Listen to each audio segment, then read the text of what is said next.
Sir, pabor po ba kayo sa impeachment? Oo, kasi nung panahon ng tatay niya, lagi kaming nagtatago. Akala namin kami nasusunod sa tokhang.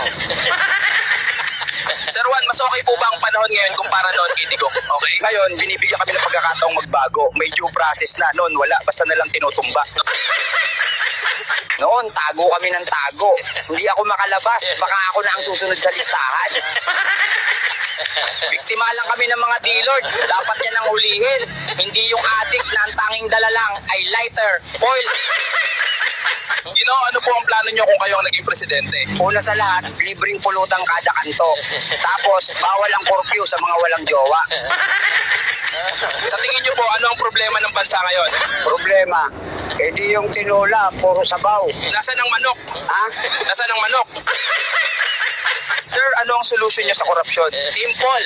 Ipalay detector test lahat ng politiko, real. Habang naka-polygraph, may karayom sa upuan. Sir, sino po ang may kasalanan kung bakit naghihirap ang bansa? Walang iisang may sala, pero sure ako, hindi ako yon. Sir, may solusyon po ba kayo sa traffic sa EDSA? Simple lang. Gawing one-way lahat ng kalsada, papuntang palengke. Anong solusyon nyo sa pagtaas ng kriminalidad? Lahat ng magnanakaw, lagyan ng bell sa bewang para alam ng lahat kung nasaan sila. Sir, anong nagbibigay sa inyo ng lakas araw-araw? Yung utang sa tindahan, bang kailangan kong mabuhay para mabayaran yon. Sir, ano para sa inyo ang tunam na tagumpay? Yung makautang ka nang hindi ka hinahabol. Sir Juan, kailan nyo po balak abutin ang pangarap nyo? Pag natuto na akong matulog, Sir, mahilig po ba kayo sa alcohol? oo, pero hindi yung panlinis, yung may tama. Sir, paano nyo pinangangalagaan ang mental health nyo? Simple lang, umiinom ako ng tubig.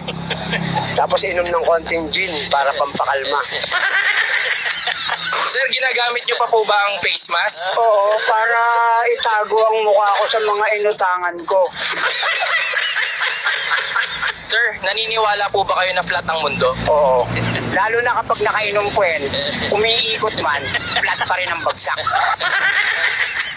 Sir, anong pinaka nakakagulat na bagay na nakita nyo sa kalye? Yung ex ko, may bagong jowa. At mas pangit pa sa akin.